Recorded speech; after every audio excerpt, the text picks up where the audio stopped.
Hi guys, welcome back. We are watching Supernatural. This is season 3, episode 8, a very supernatural Christmas. And it seems like it's just a special. That's great because last episode was really intense. So I'm hoping we're gonna have fun. We're gonna laugh. They're gonna eat good food. It's gonna be snowing. They're gonna build snowmans. There's Santa Claus is gonna come. And it's gonna be good. We're gonna be happy. And then we're going to go into hell after. And I'll be fine with that. Or this is going to be nuts. Either way, I'm ready to jump in. So let's... Special presentation. Oh, cool. Merry Christmas, Grandpa. Oh no, something bad's going to happen. I thought Santa Claus brought the presents at Christmas. You have been a good boy this year, haven't you? I have, I swear. Is he gonna eat that child? Like, what? Where's the twist? Is the tree gonna eat Santa Claus? Aww.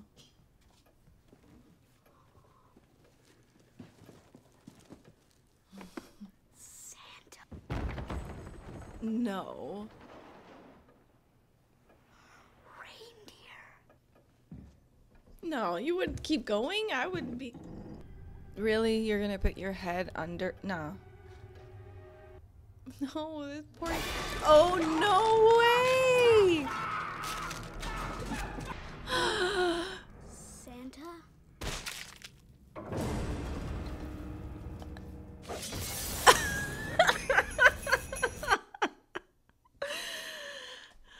I was waiting for the other shoe to drop, so it did. Literally. Tell our daughter. We're very sorry. Or is this a different situation? Is this just going all over? Okay, so they're a different family. Find anything? Stockings, mistletoe, this. A tooth? Where was this? And the chimney? Chimney. No way a man fits up the chimney. It's too narrow. No way he fits up in one piece. Ugh. All right. Oh yeah, Krampus. Feeling chimney sweep? Yep. It's actually Dick Van Dyke. Who? Mary Poppins. Who's that? Oh, come on. Actually, I have an idea. Yeah? It's gonna sound crazy. Could you possibly say that sounds crazy to me? Yeah, what the hell? You guys kill vampires. Evil Santa. Yeah, that's crazy. No, it's not. For what? He's going to hell in a year. Back in the day, Santa's brother went rogue, and now he shows up around Christmas time, but instead of bringing presents, he punishes the wicked. By hauling their ass up chimneys? For starters. He doesn't have a brother. There is no Santa. Yeah, I know. You're the one who told me that in the first place, remember? Yeah, classic older brother move for sure. Santa's village. Those kind of lend credence to the Holy theory, don't cow, it? they're so depressed here. Even those weren't exactly Hallmark memories for me, you know? What are you talking about? We had some great Christmases. Whose childhood are you talking about? Oh, come on, Sam. No. Money. Steal it? No. Uncle Bobby gave it to me to give to him. Said it was real special. What is it? A pony. That's right, they did kind of go from motel to motel. Dad's gonna be here, right? He'll be. It's always tough to see how they grew up. Is Dad a spy? Mm-hmm. He's James Bond. Why do we move around so much, Mom? Shut up! Don't you ever talk about Mom, ever! Where are you going? Out! God, that's so scary growing up like that. Okay, now it makes sense. Lore says that the Anti-Claus will walk with a limp and smell like sweets. Pimp Santa. Why the sweets? Think about it, Dane. If you smell like candy, the kids will come closer. That's creepy. How does this thing know who's been naughty? This has always been... Been a good boy this That year. is so weird. Good. And a stranger. Santa's got a special gift for you. I don't understand why we Can I do escort your this child to Santa? tradition, but... No. Yeah, But actually, my brother okay. here, it's been a lifelong dream of his. Sorry, no kids over 12? No, he's just kidding. We only came here to watch. Don't act like they're the creeps. Oh, and there it is. Are you seeing this? A lot of people walk with limps, right? Tell me you didn't smell it. That was Candyman. Those ripple, I think. I mean, I admit it, you know, we had a few bumpy holidays when we were kids. Bumpy? That was then. We'll do it right this year. Well, yeah, that's a good point, Look, too. if you want... But you can make new memories together, though. Okay, that's not creepy or suspicious at all. What's up with Saint Nicotine? Saint Nicotine. That, well, you know, Mr. Gung Ho Christmas might have to blow away Santa. Right. Oh my God. He's Uninterested, okay? Mistletoe. Roast my Silent night. Holy night. At least he's just drunk and high. Don't tell me he takes a child this time. Santa, you're early.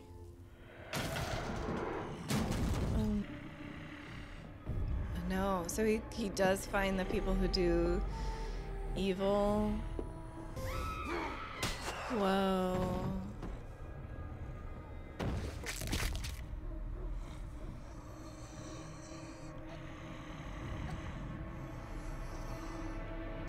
No. Okay, well, this guy, he's gonna need therapy. He's gonna need all kinds of stuff. That's nuts. It was dark, and he hit me. He knocked me out. Where did you get that wreath above the fireplace? Did everyone have a wreath? Excuse Wreaths, huh? Sure didn't want to ask her about her Well, is there shoes. something I saw about some nice handbags in the inviting foyer. spirits? We've seen that wreath before, Dean. Where? True. The Walshes. Yesterday. He also said that it was probably meadowsweet in those wreaths. Wow. Amazing. The hell is meadowsweet? See, they use meadowsweet for human sacrifices. It was kind of like a chum for their gods. Gods were drawn to it, and they'd stop by and snack on whatever was nearest. Pretty much every Christmas tradition is pagan. Christmas is Jesus' No, birthday. it is pagan. No, Jesus' birthday was probably in the fall. It was actually the winter solstice festival that was co-opted by the church Yeah, and renamed love for it. Santa's red suit. That's all remnants of pagan worship. Yep. How do you know that? You tell me next. Easter Bunny's Jewish? I sell a lot of wreaths, guys. Right. But you see, this one would have been really special. It had green leaves. Seems like this meadowsweet stuff's pretty rare and expensive. Why make wreaths out of it? Beats me. I didn't make them. Who did? Madge Kerrigan, a local lady, said the wreaths were so special she gave them to me for free. She didn't charge. Did you sell them for free? Yeah. Oh, no, it's Christmas. People pay a buttload for this crap. That's the spirit. Lady's giving them away for free? What do you think about that? So that's pretty suspicious. I mean, since when are you Bing Crosby all of a sudden? Why do you want to do Christmas so bad? This is my last year. I forgot to say. It's just this thing where like, oh, yeah, right. That's why I can't. I mean, I can't just sit around drinking eggnog, pretending everything's okay, when I know next Christmas you'll be dead. I've had such a hard life, genuinely. And it's just so crazy to see that they're adults and they're still living from motel to motel. I mean, it's like, it's your generational trauma. It's hard to break. And I know why we lay salt on everywhere we go. No, you don't. Shut up. Where'd you get that? That's Dad's. He's gonna kick your ass for... This is real. What? You're crazy. Tell me. No, I feel so bad for both of them for different reasons. It's too much responsibility to put on First Dean. thing you have to know is we have the coolest dad in the world. Monsters are real. Dad fights them. He's fighting them right now. But Dad said the monsters under my bed weren't. It's because he'd already checked under there. Get me. Dad's not gonna let him get you. But what if they get him? They aren't gonna get Dad. Dad's like the best. It'll all be better when you wake up. Yes? Please tell me you're the Madge Kerrigan who makes the meadowsweet wreaths. Why, yes, I am. Yeah, well, you can't judge a book by its... They're like this picture I don't think I perfect ever smelled anything little finer. family. Come on, honey. We're just some nice boys asking about my wreaths, dear. Oh, the wreaths are fine. Fine. They're demons. Like they're trying to be so human. Like that's not real. That's too much. Real people do not act like... Oh, jeez.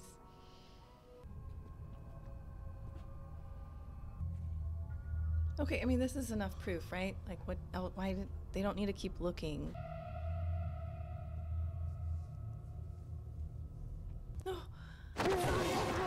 Oh. Gosh, I wish you boys hadn't come down here. And no one would ever know. No one would ever question anything. Oh, now don't get all wet. Oh, why, we used to take over 100 tributes a year, and don't they just look darling? Good enough to eat. No! Leave him alone, son of a bitch! You hear how they talk to us? What are they gonna do? Profile, we got jobs, a morgue. Finger. Oh! Oh, God.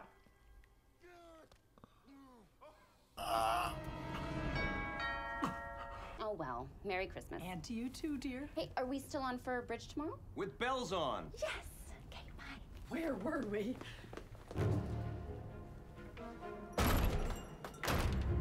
You little thing. I love that tree. There we go.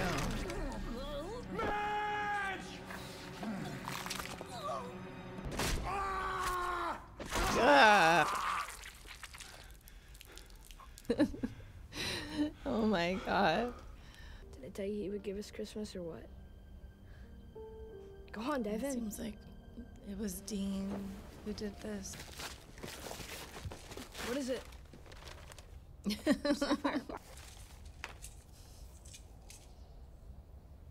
Dad never showed, did he? Yeah, he did, I swear. Take this. No. No, it's for Dad. Have yourself a merry little Christmas. Hey, you get the beer? What's all this? It's Christmas. Open them up. Ah, great minds think alike, Dean. Really? There you go. Shaving cream! You like it? For me and fuel for my baby. These are awesome, thanks. Good. Do you feel like watching the game? Absolutely. He repaid the favor. That was sweet. Gosh, it's like it's heavy because you're just like realizing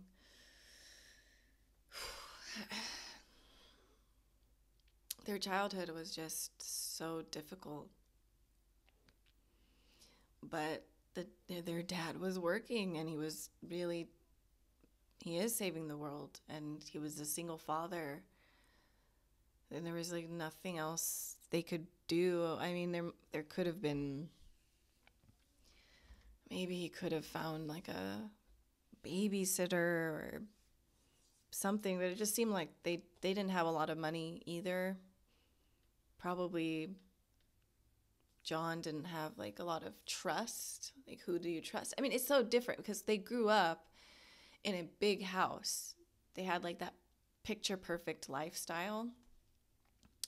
And their mom was taken and killed, and in a crazy way, the house burns down. There's just no, like, it's like a domino effect. One push and all the dominoes are falling down, and that's been their life ever since then. And it's really tough. It's just tough to look and see these kids trying to survive on their own. I mean, they're really lucky that Dean, he's a hothead, and even as a kid he had a short temper, but he would at least walk away when he got really angry. Like that was dangerous to keep these kids together like that, because Dean could have, God forbid, killed Sam in a rage of fit, because he's just a kid and he can't understand overwhelm and regulating himself, and that could have been really bad. But he was very responsible. I mean, he knew exactly what his dad was doing at a really young age. He would protect his brother He held all of that. And on top of it, he didn't want to tell Sam that monsters were real because he didn't want Sam to be afraid. And that's a parent's job. That's like, you know, we go into the room after our kids have a nightmare, wake up from a nightmare, say, no, it's okay. You're safe. Everything is okay. And, you know, we know that in the world, there's a lot of things to be scared of. There are dangerous people, and there are things that can hurt people, and there's natural disasters, and anything could go wrong in real life. But you don't tell your kid, you protect them. It means sometimes lying or omitting truth. And that just is crazy to think that this kid had to do that for his own little brother. But that's just sort of the way the cookie crumbles for them. Like, there was no other way. So it's very, very sad. But it's also heartwarming that they, in the midst of all of the tough stuff that they grew up with, they still are here and they're doing the best that they can. And it's not like, all right, let's just give up. We're done. This, like, we'll walk into like the ocean and just forget it. Like, they're not doing that, and they're doing their best. And I think that's really awesome. And that's all you can do. All you can do is do your best and try to make things as nice as they are for yourself, for your family. If you especially grew up in a situation like this where you're just not taught those lessons of life, of how to survive, how to take care of yourself, and you've got to figure it out on your own, and it does not come naturally. It seems like some parents think that these things come naturally, and they don't. They should be taught, and then people wonder why are these adults making these really bad choices? It's usually because they were not taught, and you got to go through the fire, get yourself burned, to figure it out. And that's just how it's been. And some people don't have to go through the fire, but a lot of people do. And then you hopefully learn. Hopefully you don't get killed in the fire. But that's kind of why these sort of like these petty crime and all of that, the reason that happens is because of growing up the way that you grow up. This was a heavy episode. I mean, it's cool. I liked this episode a lot because it's creepy but funny at the same time, and jarring, and but there is a lot of heart in this episode too. So yeah, I think that's where I will stop. I will see you all in the next episode. So thank you so much for watching. Bye, everybody.